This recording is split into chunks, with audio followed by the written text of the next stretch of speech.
Academic research today is very international. Researchers form a worldwide network and communicate with each other every day.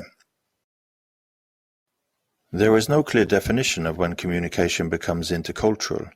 We all have slightly different backgrounds and therefore think and work in different ways. Engaging in an intercultural environment stimulates our imagination, contributes to a creative problem-solving ability and innovation, and increases awareness of our own cultural identity and background.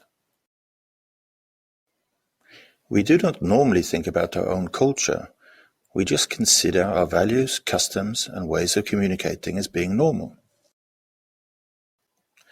Our norms influence how we interpret circumstances, what we expect to happen in particular situations, and how we behave. The challenge is that we do not know what is common and accepted in other social groups. For example, what values and practices they have. When somebody behaves in an unfamiliar manner, we may feel uncomfortable or irritated simply because we do not understand the logic behind the new observed behavior, and we might easily form stereotypes to try to explain what is going on.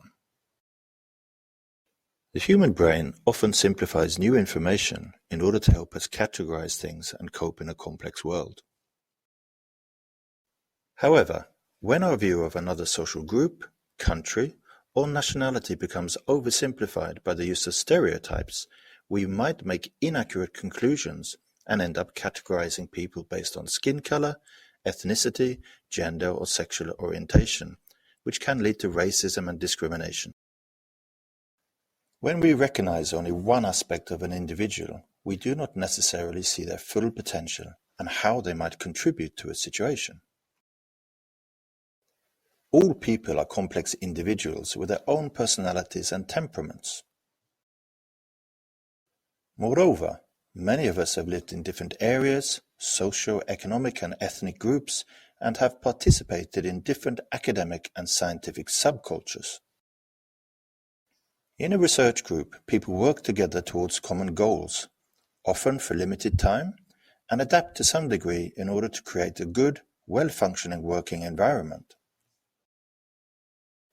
In order for a research group to communicate effectively, it may be useful to be aware of common differences that may be relevant to research supervision.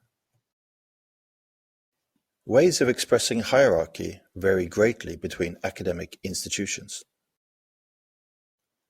In some, a doctoral candidate would not be on a first-name basis with their supervisor, but would use a title, such as professor or teacher instead. In other places, informal communication would be the norm. In some settings, doctoral candidates may be expected to present their own suggestions to the supervisor, as a sign of being able to think critically.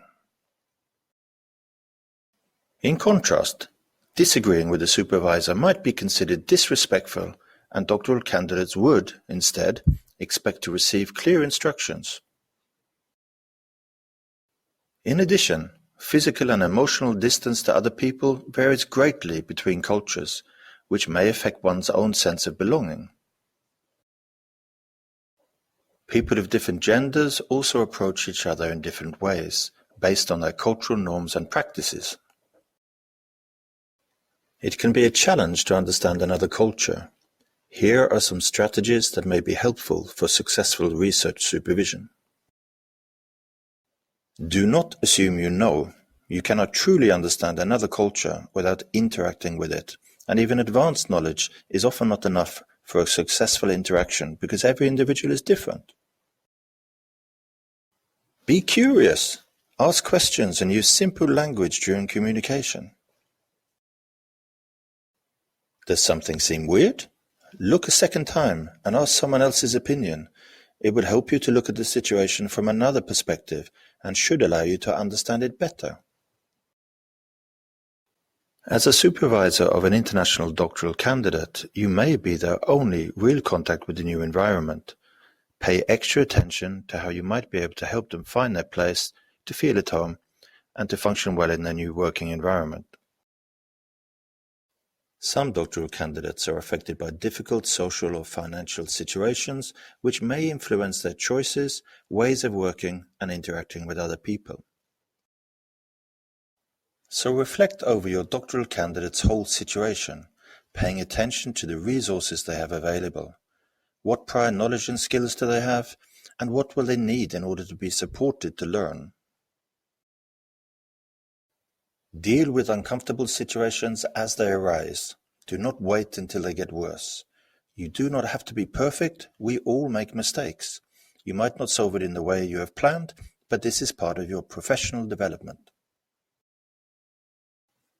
Intercultural competence is not a simple skill that you will learn once and for all, but rather a process of continuous exploration, inquiry, and critical reflection. Enjoy the journey.